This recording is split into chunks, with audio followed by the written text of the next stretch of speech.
That's a great thing about being here, together. It's I get to sit here and I get to listen to not only my voice in my own headphones, but I get to listen to this super sexy voice from my father. Yeah, right. Yeah, it's one of those voices that I've heard. I've heard soft spoken. I've heard loud. I've heard. It's like every octave of my father's voice I've heard at one time or another, and that's a great thing. Is as a dad, it's.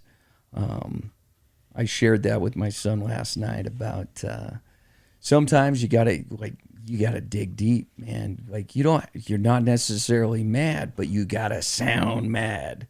So like I'm like, you gotta find whatever it is that gets you mad and focus on that for like 5 seconds so your voice sounds like you're mad. Because if you're not mad in your voice, then people may not, listen as well. In fact, there's a great quote I'm gonna steal one of your quotes right now. There And you go. it's something that I've always said to my wife is I'm not yelling. I'm speaking loudly and clearly so you can hear everything that's coming out of my mouth. And that is a quote directly from you. So There you go. absolutely. It works. Oh yeah. Well, and I've seen you yell at some people. I've been yelled at, but like I've seen you yell at some people, and it's definitely it's one of those things. You carry yourself well. You're eloquent. When that's how I look at it. Is if you yell all the time, then nobody listens. You got to pick. You got to pick when you yell. And you're great at it. So like, I want you to know that's a compliment. You shouldn't don't think that that's a negative thing by any stretch. So, well, I brought my notepad today. The reason why is because last time you would just breeze over the top of some stuff, and I was like, dude, I gotta write that down because we gotta circle back on some of those things. And you come when you're telling a story, you tell it right, but you just blow you like cutting through. So that's why I brought this. So anyway, so last time we talked about some different things, and one of the things I wanted to circle back to was coats.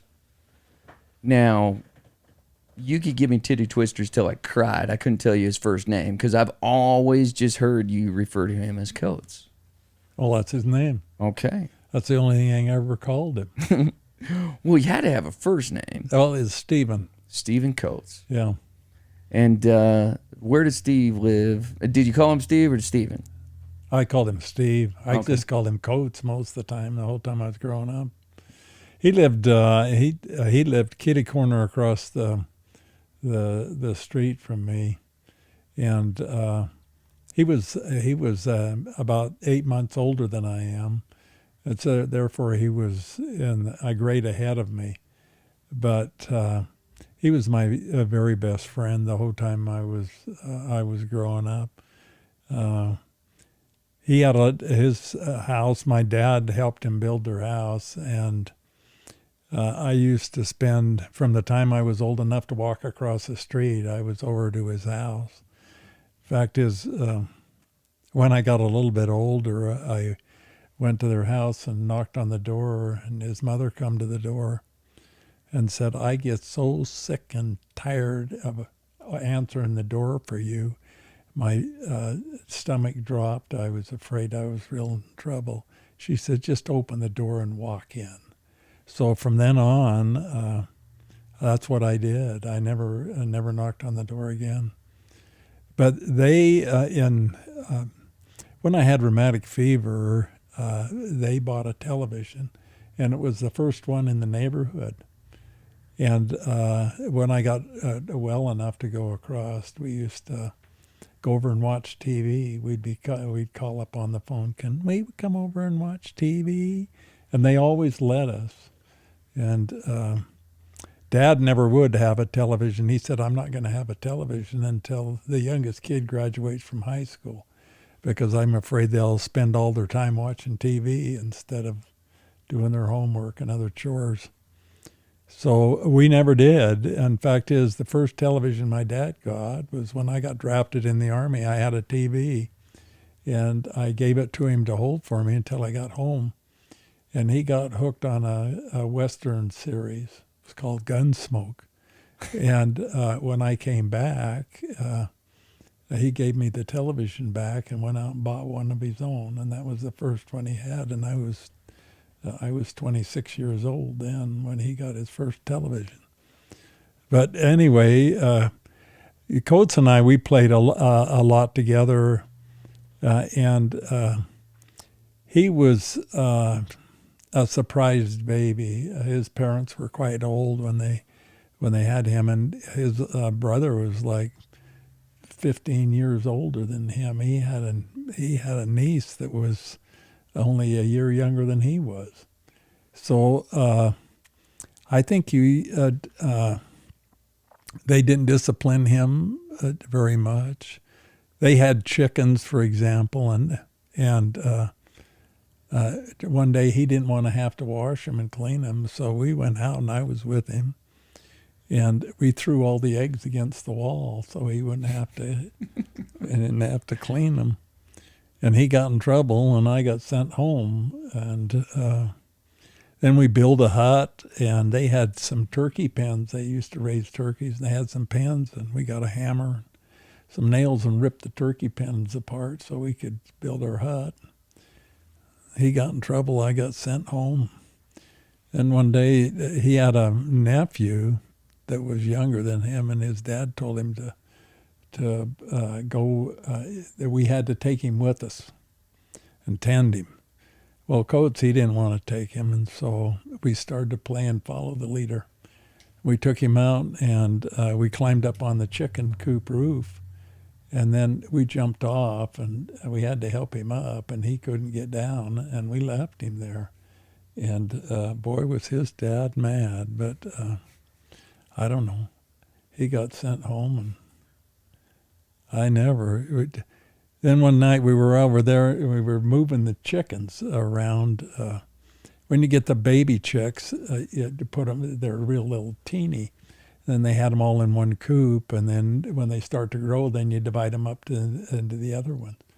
And we had them we had a chicken hook that you could snag them one at a time by the leg, and then we'd gather up 4 or 5 and haul them over. And I said, this is taking too long.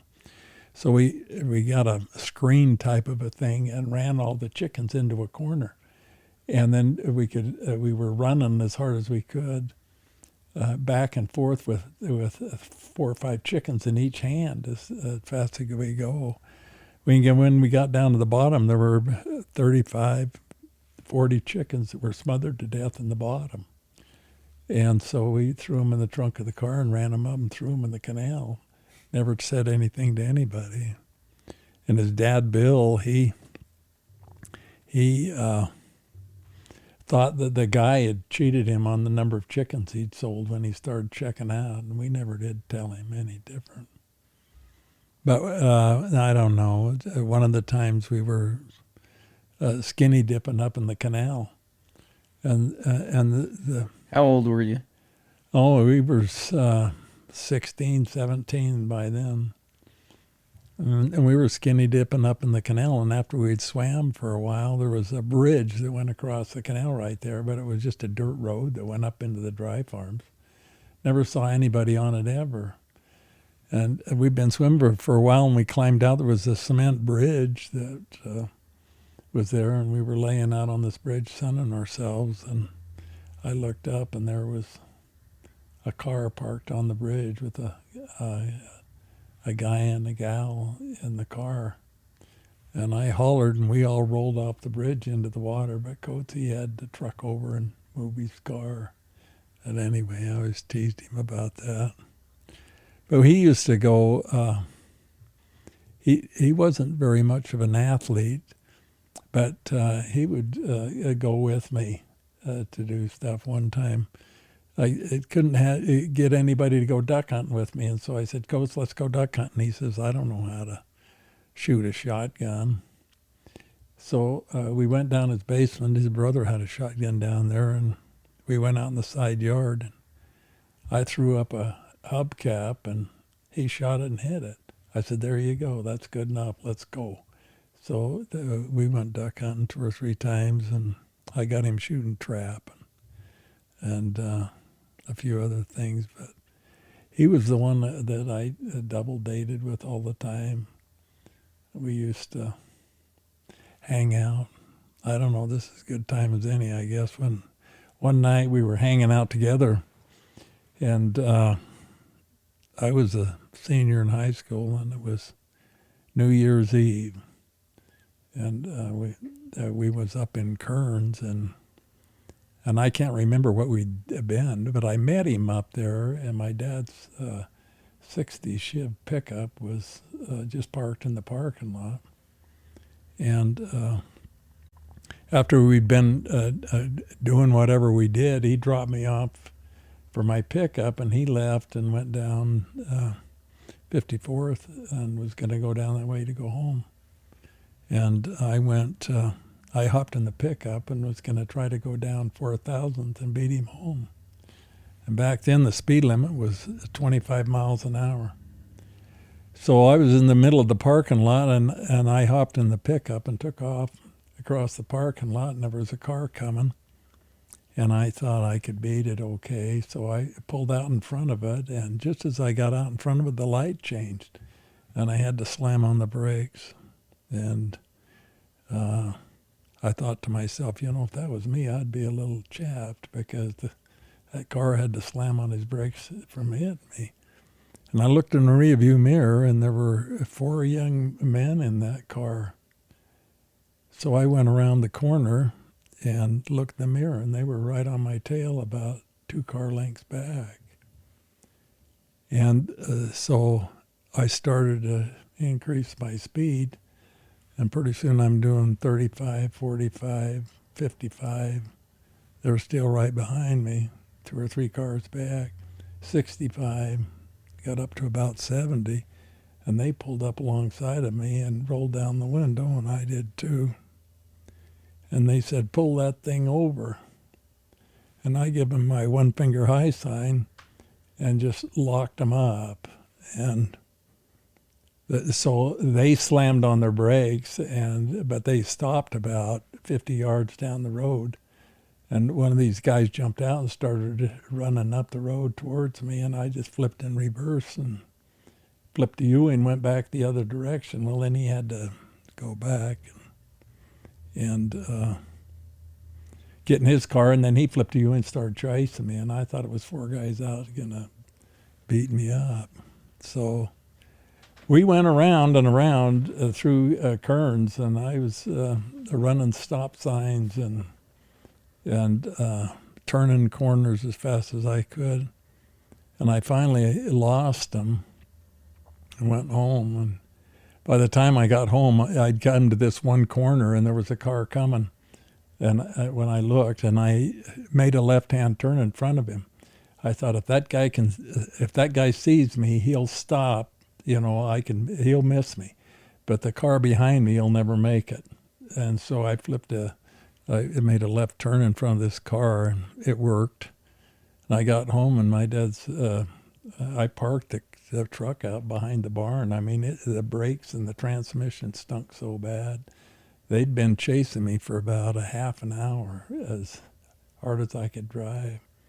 And anyway, I got home, and Dad says, "Where you been?" And I said, "Oh, just driving around a little bit." He says, "Well, the cops just called me. They said, you better find him before I do, or I'm throwing him in jail." Come to find out, what it was 4 cops, and back then they didn't each have their individual cars, and they didn't have enough cars to go around. And so it was New Year's Eve, and they had everybody on duty, so it was 4 cops in this car just out patrolling around Kearns. And he came down the next morning and wrote me out a ticket.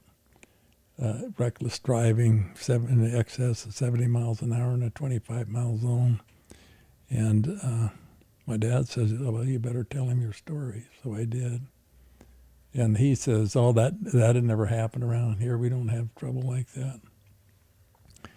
So he said, I don't want you to drive for a week and then you come see me. And he lived up in Kearns and gave me his address. So I went up there after a week. And he said, I'll tell you what, he says, I'm going to rip up my half of the ticket, but I want you to hang on to your half. And if you ever get the urge to drive like that again, he says, you pull it out and look at it.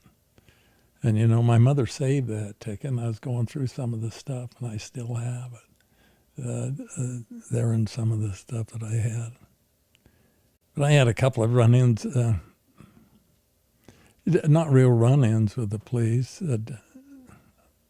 I was with another friend, and he had a 1950 Shiv, and it had the running boards on the outside.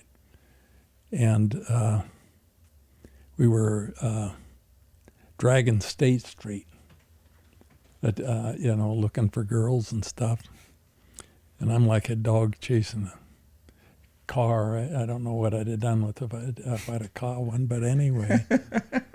We were driving down State Street, and there was a truckload of tomatoes on the inside lane, and so this pickup he'd put some stacks up, split the muffler, and put some stacks up the side that were only about 1.5 inches chrome stacks. But it made it sound good for a 50 Shiv. But anyway, so what I did was we're driving along about 30, 35 miles an hour, and I opened the passenger door and hung on to one of these stacks and crawled across the back of the pickup and then climbed down on the driver's side and grabbed the stacks on that side and leaned out and started picking tomatoes off the back of this truck doing 35 miles an hour down State Street. And it was dark at night. We weren't paying too much attention. And then I just got 3 or 4 enough to eat and passed them through the window and then just did the reverse without ever stopping. I no sooner shut the door and the red lights went on behind us. And the very next car was the cop. So we stopped and jumped out and ran over there, and those 2 cops were laughing so hard they could hardly talk. He says, why don't you be like everybody else and just go steal them out of the field? And we said, yes, sir, next time we will. And he just said, get out of here and let us go. But anyway, we had a lot of fun. We did a lot of rabbit hunting at night. Back then you could shoot at night, and we'd go out with spotlights out west, out by Clovers. Had a friend out there that had some wheat fields, and his dad wanted us to go out and shoot some of the rabbits, and so we'd go out there and get a couple of 3 across the cab standing up and chasing them out across the sagebrush in the fields and plunking at them. But anyway, had a good time. Sounds like it. I mean, man, that's pretty epic. That's, you know, and that's cool about the ticket. I think that's super cool. You still got that. You know what's funny is it wasn't too much later, about 2 or 3 months, me and Coates were coming down 47th, and my law was we were supposed to be home about 10. That's another story, though. And this car pulled up behind us and flashed the lights on high beam, and then clicked them off, and then went around us. And we thought it was somebody we knew. So Coates, he flipped his lights on high beam and then back again, and they pulled over right in front of his house. It was just kitty corner across the road. And he said, well, let's go talk to him. And I says, look, I got to get home. I said, if you want to go talk to him after you drop me off, but I got to get home. So we pulled in the driveway, and here come 4 guys running across the lawn. And one of them had a rock about the size of a softball and threw it at Coates's car, and it went about 2 inches above the back window and bounced off. And a couple of them come running up to me, but they weren't very tall, and I was. And one guy come running up to me and looked up, and then just turned around and ran over and jumped on Coates. But Coates had his back to the car, and he got that kid in a bear hug, and there was two of them trying to pound on him, but he had one at his back to the car, and one of them in a bear hug, and he just kind of moved it back and forth. And the second guy, he couldn't get a very good shot at him, and he was protected pretty good. And but there were three surrounded me, and I was out in the middle, and I didn't do much fighting. All I was trying to do was protect myself. And they kept trying to kick me, and the inside of my legs got just black and blue. And I got hit in the face and quite a bit, and got a 2 or 3 black. I got a pretty bad black eye and beat up pretty good.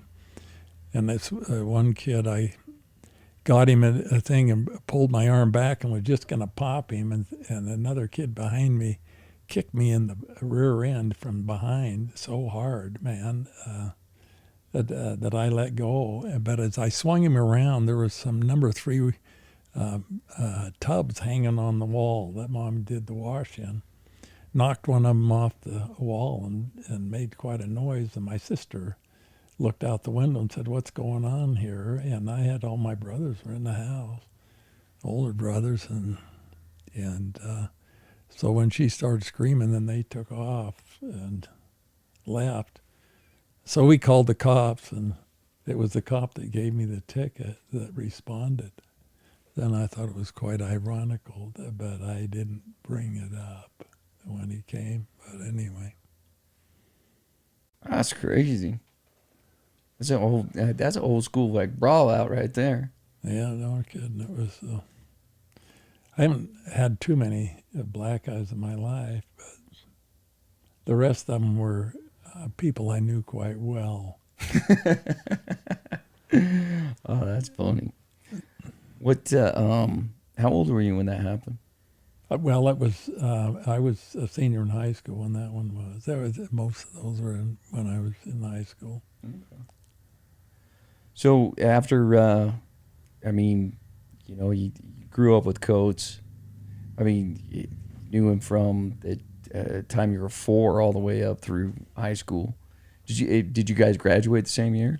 No, he was a year ahead of me in school. Okay. He's about 8 months older than I am, and he was the youngest kid in his class, and I was towards the other end. Well, I was in April, and he was in August or September. I think his birthday was in September. He just barely made it. Mm. And then so I was a year behind him in school. Happy birthday, by the way, tomorrow. I just, I've been thinking about that all day because, it's April Fool's Day. Yeah. So happy birthday tomorrow. But, and then you guys ended up hooking up and going on the same mission. Yeah, we did. He left before I did. Like I said, he was 6 or 7 months older than me, and he ended up going, and then I left. He didn't have to go through the MTC, and I did. But his was 2.5 years, and mine was only 27 months. So he was home. He was only home 4 or 5 months when I came home. So it wasn't that far apart. That's cool. And did you spend? I know at one point you guys were in the same apartment. Yeah, we were, and we did quite a bit. We were not companions, but we'd trade off once in a while, especially on P-Day, and we went fishing and we went horseback riding, and of course, when we went to the movies together, then we just take our companions. But if we wanted to lose them, then we just trade off for a day. Oh, I know what that's like. So good. That's cool. And well, and then you came home. I know you double dated a while with him, different things like that. Where's he at right now? I mean, what happened to Coates? He went into real estate and did quite well at it, and then he still lives. He lives out in Harriman right now. I still see him once in a while. We go to lunch and stuff. I still consider him my best friend. But yeah, he's still around. That's cool. I did not know that. I did not know that. It's married, kids. He's had two girls. He's on his second wife. His first wife passed away, had a heart attack and died, and he remarried another gal. And but anyway, he had a timeshare in a houseboat down on Lake Powell, and I went down there with him 2 or 3 times, and we camped together with our wives and stuff. So yeah, we used to keep in contact. He had skidoos that we'd ride, and I'd never ridden one before, and he says, what you do is you get going as fast as you can go and then just crank the wheel and hang on like you're riding a horse. And I said, well, I can do that. So I did it 2 or 3 times, and it kind of digs a hole in the water, and then it about stops, and then you just come shooting out of this hole. And so we was going to impress the women, and I got going as fast as I could go and spun the wheel. And just as I started to spin the wheel, a boat had come by and had a pretty good wave, and I hit that wave, and it just stopped like I'd run into a brick wall, and I thought I was going to die, at my back. But yeah, he's still around, and he was really a good friend. At one time, I borrowed some money from him. And while we were out on our mission, I wanted to buy this watch for my dad. And so when I got home, I went to him and gave him the money back. And he says, you know what, I forgot all about that. But he says, I knew you wouldn't. So anyway, he's just always been a real good friend. We got stuck on the paper route in the winter. And I tried to take a shortcut through a field and got stuck. And it was on a Sunday morning when we used to deliver the paper. And so I went and got him, and he went up the farm and got his tractor and come down and pulled me out. How long was it? Let's circle back to that, the paper route. Oh, boy. So tell me about the paper route. I mean, I've heard you talk about, delivering papers as a kid. I mean, what didn't you do? I mean, you worked on a beet farm, you freaking chickens, delivered papers. My parents decided that they needed a fund for all of their kids. And so we started taking a paper out back in like 1948. And at one time, it was quite a large route. I think it went like 10 or 12 miles. And we had like 75 papers in, so it was back in the farming community. And they came and got us when after they'd taken all the barracks and stuff out of Camp Kearns, and they started building a few houses up there. And we had all of the papers in Kearns, and it was like 12. And they never had any mailboxes or anything. We had this old 38 Shiv that had running boards on it. And so we'd stand on the running boards, and we just drive down the street, and they had somebody inside rolling papers and putting elastic bands around them, and then we'd give them to the house. And we'd just run up and throw them on the porch, and then come out and jump on the running boards. one time I leaned down so that Dad couldn't see me, and he chewed me out and says, "I don't know when you're on if you don't stand up." And the very next house, it was just the gravel roads back then. And I come running back to get on the car and slipped in the gravel and slid under the car. And I didn't go all the way under, just my legs mainly. So he started up the car and he says, "I could feel that I was on top of you, but it was no use stopping." So he just rolled on over the top, then got out and come around and picked me up and put me in the car. I was probably like 7 or something. You ran over your legs? I ran over my legs, and I remember thinking I could just see a buzzsaw coming and they were going to cut my legs off, and I was really worried about it. And Dad says, "Kid, I think you're going to be all right." And I was. But anyway, we ran the paper for up into the 60s, and they banked all of the money. We took it as a family. And we got $1 a paper back then when the paper was only $1.35, and then it went to $1.50, and then $1.75. But we got $1 a paper for taking it. But we were driving. They called it a rural route, and so we was driving 10 miles. That's pretty good. I mean, I'm sorry, but $1 a paper, that's... Yeah, they must have made their money off the advertising because we got the bulk of it. But anyway, so they banked all that money and put it in interest bonds and stuff. And when we left to go on our missions, the money was all there for us. And not only that, but they paid for our college. At one time there was me and my sister were on missions together, and I had a brother and another sister that were in college, and they were paying for them all. The rule in our family was, the Dad said, "As long as you live under my roof, I'll take care of you. But once you say I do, you're on your own, and don't come back for nothing." And so that's the way it was. And so he paid for my college until I was halfway through my junior year when I got when I got married. And then that was the end of that.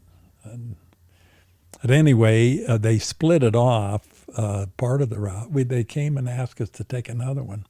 There was one route was 617, I remember, and the other one was 623B. And that was about 7 miles also, but there were only 35 papers, and I still got $1 a paper, and I was running it on my bicycle. And we had this one place that had this dog, and the thing would sit up on the porch, and I'd come up the road, and it'd start down the lane, growling at me, and I was afraid of it, and I would get off, and then it'd go sit back on the porch. And then I'd take 4 or 5 steps, and it'd stand up, and I'd stop. And then I'd take 4 or 5 steps, and I'd stand up. It'd stand up, and I'd stop until I got it to the where I needed to go. It was right across the street from where this dog was at. And so then I would turn the bike around and then get on the bike and then start pedaling as hard as I could go. It was on a hill. And here come the dog down, and it'd come up alongside of me, and I'd swing my leg over the other side, and it'd slow down and come up the other side, and then I'd swing to the other side until I'd go down the road a ways, and then finally it'd turn around and go home. So this went on for quite a while, and I was getting sick of it, so I talked to my dad about it.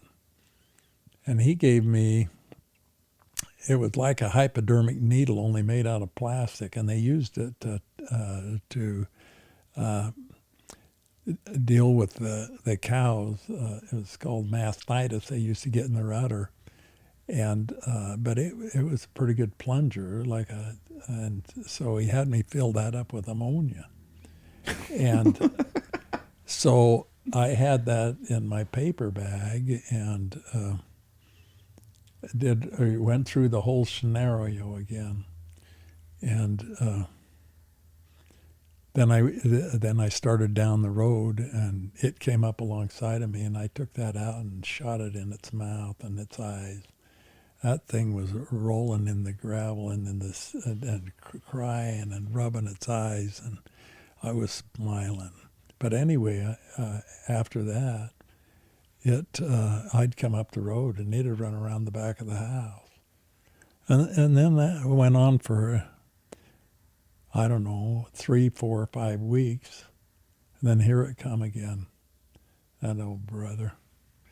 So what I did is I went to my older brother and I said, "Here's $10. I never want to see that dog again," and I never did.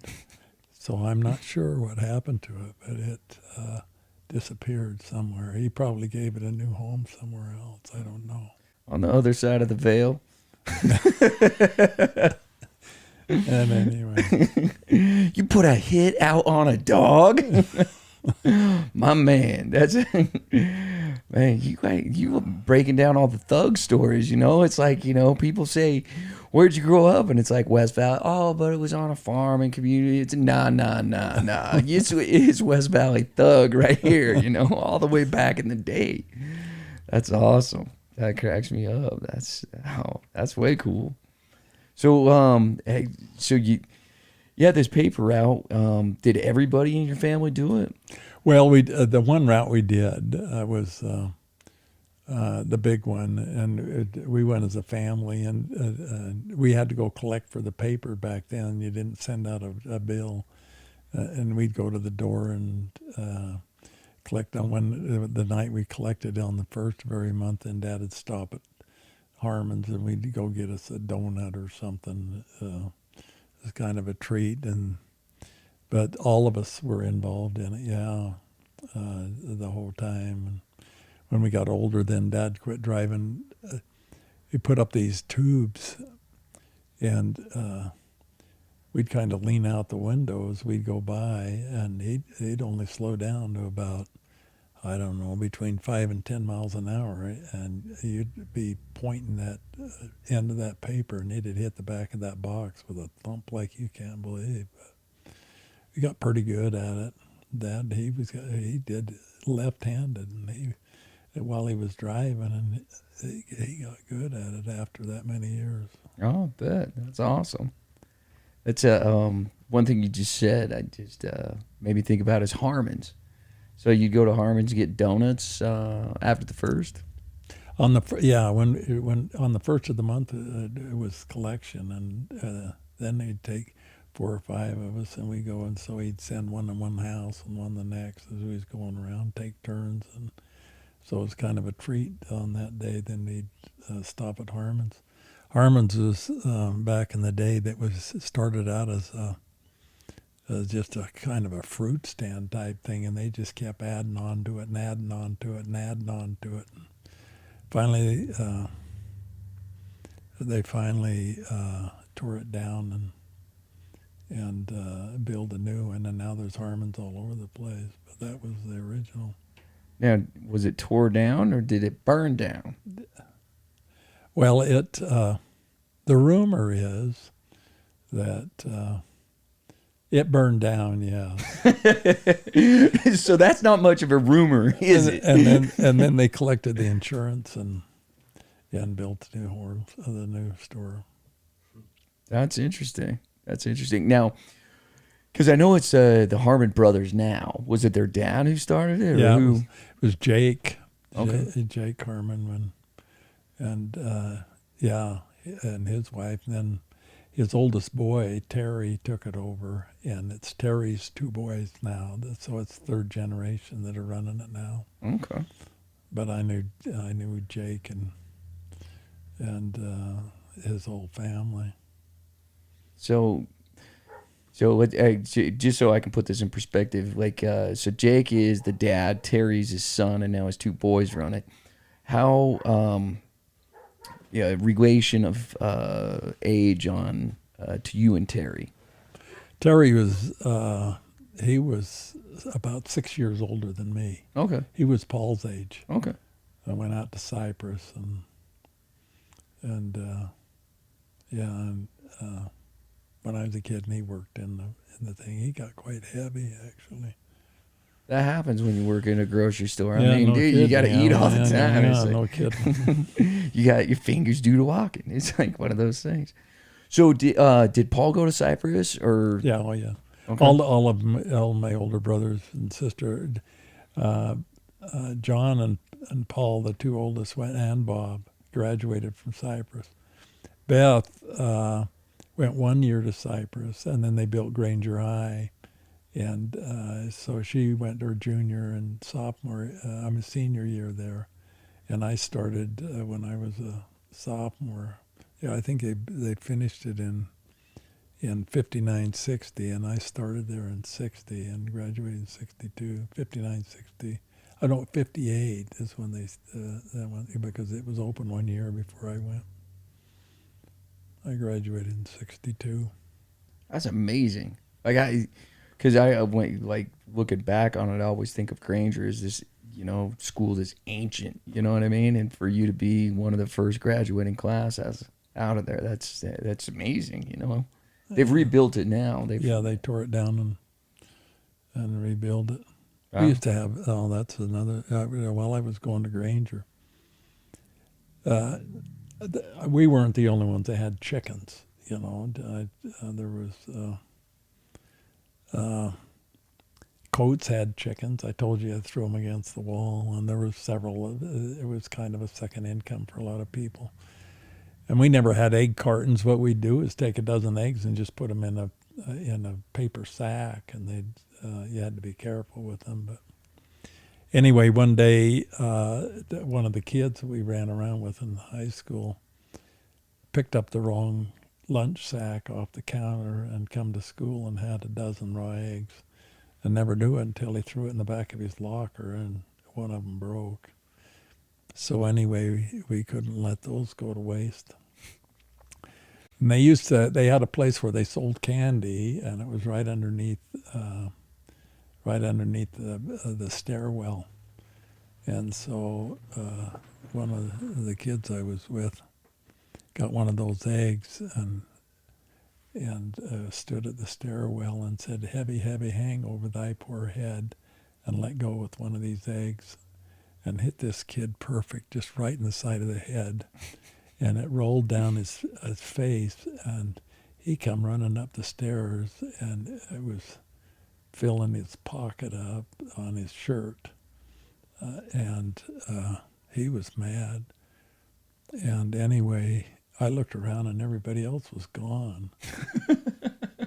And I saw that, I just started to laugh. And I said, "Hey, I didn't do it. I don't know nothing about it." But the next period, I get over the intercom comes, "Would you please send Philip Arnold down to the office?" So I went down to the office and told him I don't know nothing about it. So anyway, the very next day, we're out on the front lawn, and old Danny was his name, Danny Breeze, he pulls back with another one of these eggs, and there was a circle of freshmen sophomores out on the front lawn, and one of them had his hand propped, elbow on the grass, and his hand under his chin, and was sitting there talking, and he let go with this egg and hit him right in the wrist, and it splattered, and then he just covered his shirt. And why they knew me, I have no idea. But anyway, next period, I get, "Would you please send Philip down to the office?" So I go down there, and I said, I don't know nothing about it. He said, "You're coming with me." And I said, "Where are we going?" And he says, "You're going with me to take this kid home to his mother." I says, "I don't think so." And he says, "What am I supposed to do?" And he says, "I'm going to tell him this guy didn't throw the egg, but he knows who did, and he won't tell me." And I just started laughing at him, and I said, I'm not going nowhere. He says, you're going to sit there until you tell me. And I said, fine. So I sat there, and about, I don't know, 20, 30 minutes later, one of the other counselors come in, or whatever they call them, and said, what are you doing here, Arnold? And I said, well, he told me to stay here. And he says, get back to class. So I just got up and left. But anyway, we had a lot of fun in school. Oh, it sounds like it. You hooligan. Oh, we did a lot of stuff. I ran track, and I played. I was on the football team when I was a sophomore, but Whoa, never whoa, did it. whoa, whoa. Shut up. This has never been discussed before. You played football? Yeah, I wasn't very good, but I wanted to play, and so I played my sophomore year. In my junior and senior year, I played. I ran track and was on the swim team. See, I knew about track and I knew about the swim team. Let's back up. Let's tell you, whether you were good or not. I don't even care. Let's talk about football. You played football in the 50s. Yeah. No, I was. Yeah, it was 59. So, what kind of gear did you have? That was just about like we got now. We had the helmets and the pads and all that stuff. But you didn't have face masks. No, we didn't have. We had the ones that that run around under your chin. Yeah, they had those. And the fact is, one of the kids on the team, they thought he was real tough until they started watching him. And what he was doing was reaching up and grabbing the face mask, the guy from behind, to pull him down on his face. And then he could go through that hole real easy. And after they got 3 penalties in a row, then they found out he wasn't quite so tough as they thought he was. But anyway, yeah, they had the face mask. Was it like a face mask or was it like a chin strap? It was solid. It was a plastic thing that ran underneath the helmet, so that it was. It wasn't just this chin trap that held it on. It covered. It protected your nose a little bit. Okay. Because I'm picturing like how it was like the old Green Bay Packers in the leather helmets with the ear pads. Yeah, no, we had plastic helmets. Okay. And what position did you play? I tried for end, but and I played a little center, but I didn't do too well at center because I was skinny. I was 6'1", 6'2", and weighed 155 pounds, and I'm back up against guys that weighed a couple of 100 pounds that were playing center. But I could catch pretty good, and so I tried in, but I couldn't run very fast. That's why I ran the mile. I figured I could run a 60-minute, a 60-second one lap. So I knew I had the speed if I just had the endurance, and I used to run, so I did okay, but I wasn't fast enough. So I played a lot of end of the bench, and I worked out a lot, but wasn't very successful at that. So I tried something else. There you go. That's I always say whenever I go like anywhere and we're playing sports, I always ask where the bench is because that's like my position. I'm like, where's the bench? Like, what am I supposed to do? That's crazy. I had no idea you played football. That's cool. So you ran the mile. Was that the only event that you did in track, or was it? Yeah, I just ran the mile. There were 2 or 3 of us that we ran. I used to work out with the ones that ran the 880. All the practices and that were about the same, but yeah, that was the only event I did it in track. What was the best you ever ran a mile? Oh, it was about 450 something, 455, something like that. still, that's amazing. That's awesome. Because I mean, you think about David Bannister when he was probably right around that time, wasn't it? That he broke the 3 minute mile. Yeah, he broke the 4-minute mile. Yeah. Well, no, because it was 3 minutes 59 Yeah, there you seconds. go. 3 minute mile. There you go. Yeah. Yeah, he was. I won quite a few races actually with that. One of my real good friends, his name was Richard Trujillo. He got drafted just after high school, and he ended up dying over in Vietnam. But anyway, he had a Triumph, and he was quite a bit shorter than me. And anyway, I took it out one night, and we couldn't adjust the seat, and he let me drive, and man, my knees were right up against my chin. But he was a real good friend. I liked him a lot. That's cool.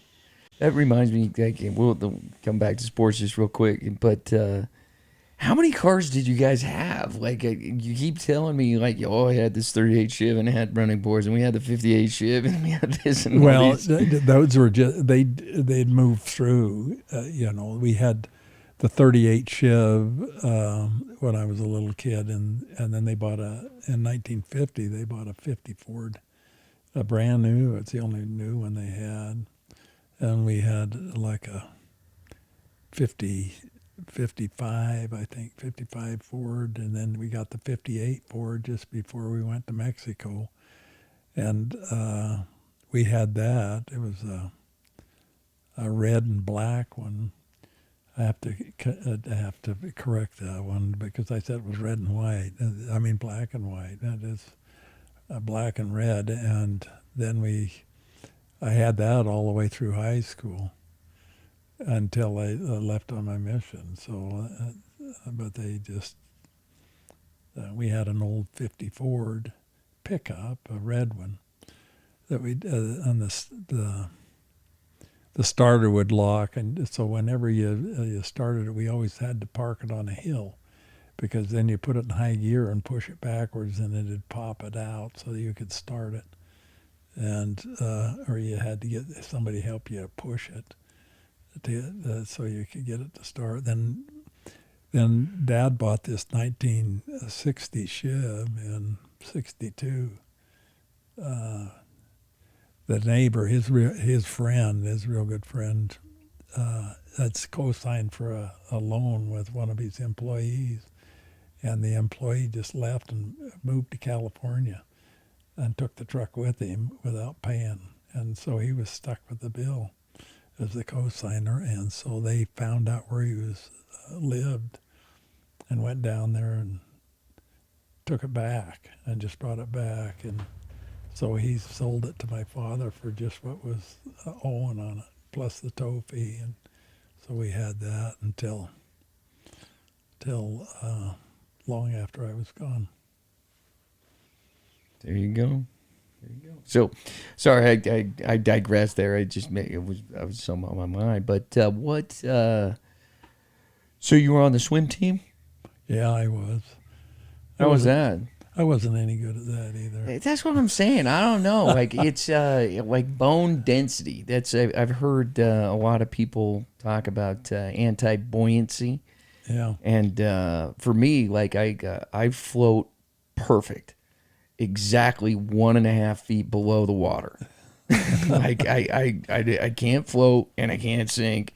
Whenever I've gone scuba diving, they got to weight me down with everything, and but I don't float. It's just.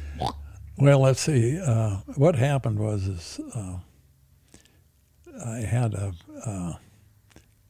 word teaching companion.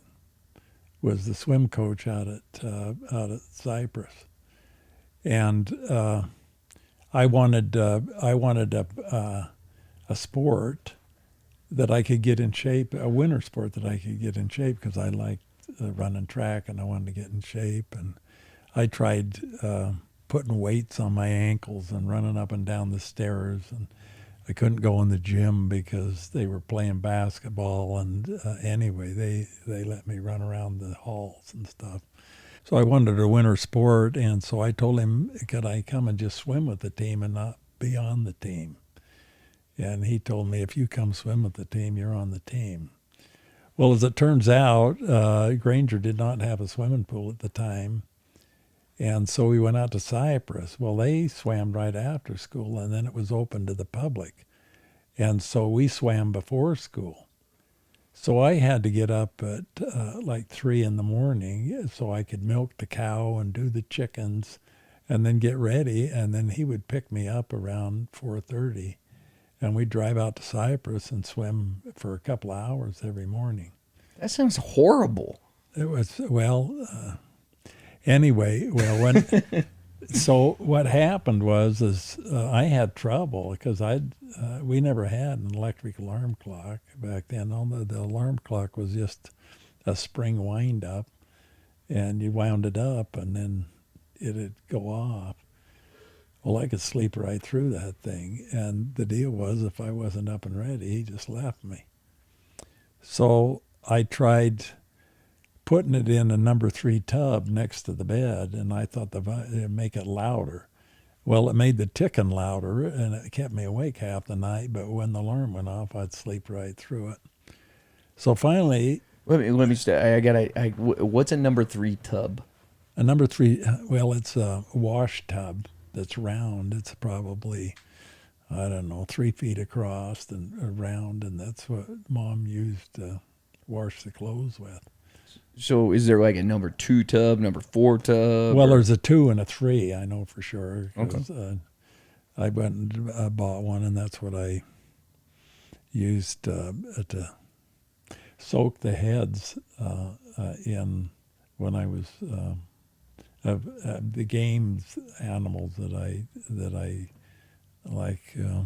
I've done anyway. Mm-hmm. You boil them, and anyway. That's what I use. They're just a round tub that's galvanized. That's what they were.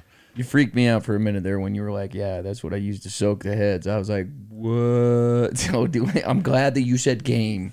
Anyway, so... bringing out that West Valley on me, you know.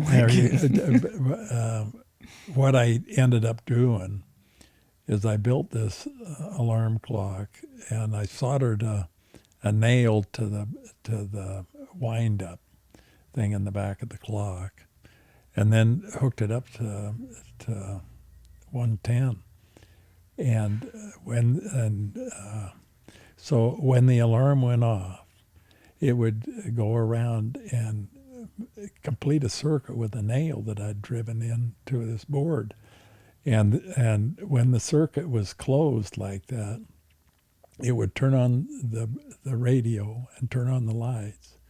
And there was, and then I had a doorbell, one of those clang, clang, clanger doorbells that I mounted on a gun case right next to my head.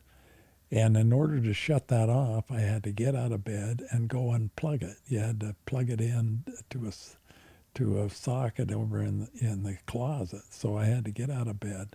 And then once I was up, I was good. And then I didn't miss a swimming class. But as it turned out, the first day that they announced there was anybody wanted to try out for the swim team, there was like 55 kids that started it. And when we ended the season, there were 12. And we all 12 of us lettered because what they did was there was you had to have 1 first, 2 seconds, or 3 thirds.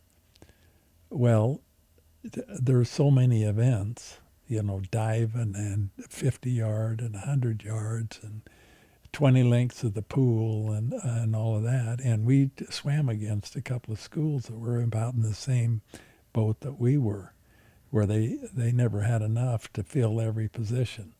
So when that happened, the ones that needed the points, the coach would put us in one of those, and some of them they never had anybody to swim that event. So you either got a first, second, or third because there were only three of us swimming. And so we ended up, so all of us ended up. When I first started out, I could barely swim the length of the pool. And by the end, he was swimming 20 lengths ready to go. And that was some of the hardest workouts I'd ever had, where they would start. You'd swim. They put three different teams down, and you'd swim down and back and crawl out on the bank. And when you touched, the next guy would dive over the top of you, and he'd swim down and back. And then the next guy, and by the time he come back, you had to be ready to go again. And we'd do that for an hour. And that was some hard work, I'm telling you. But anyway. All at 4 a.m. Yeah, 4 a.m. I never ate anything. I couldn't, because if I tried, besides that, you drank enough water that chlorine water at that time of day isn't too good. But anyway, I had a chemistry class. It was first and second period. And we're done at first and second period. And I slept through first period for the whole swim season. And the teacher never said a word. But the first period was lecture, and the second one was lab.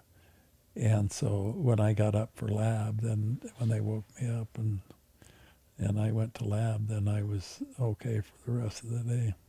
There you go. That's amazing. Like that's some dedication. And did you do that for 2 years, or was it just one? Or I just my senior year is all I swam. Okay. I started track in my junior year, and so I was between my junior and senior year. I wanted to get better and get in shape, and so that's what I did. That's cool. Did you letter in track? I did. Okay. Oh yeah, I took several first places with that time. That's cool. That's way cool. Well, that's the thing, is there's a couple of other things I want to talk to you about, as far as like your high school, junior high, instruments, different things like that, if you've ever played anything. But we can circle back to that next go round. I mean, again, like dude, seriously, like it's interesting is when we first started this out, it was like an opportunity for you to tell some of the stories that I know growing up.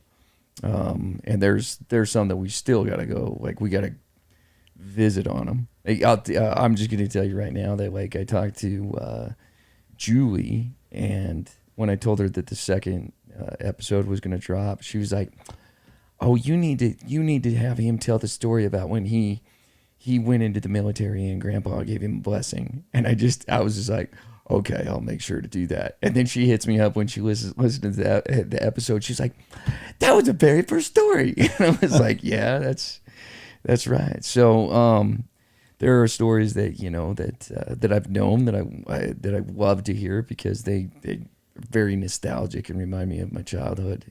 But it's interesting to listen to some of these stories that I've never ever heard. I never knew you played football. I never knew about those things. So I appreciate it a lot, and I look forward to the next episode. But one last thing, because I know you shared a bedroom your entire life. How did Merv feel about your alarm clock that you built? Well, I bailed out of bed pretty quick, because not only did it wake up Mervin, but the whole household. I mean, that thing really clanged. And so as soon as it went off, I mean, I was diving for the closet, because what you had to do was unplug it. There wasn't a switch there. And so, but anyway, it did the trick. The radio, it wasn't up very loud, so but turning the lights on was not good. But Oh, I'm sure. But that's just the way it was.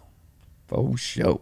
So, well, thank you again, and thank you to my man Marcus, and like always, great to come down here and just great facility, and so appreciate it a lot, and we'll look forward to the next episode and discussing some more stuff and sharing some more stories. There So, you go.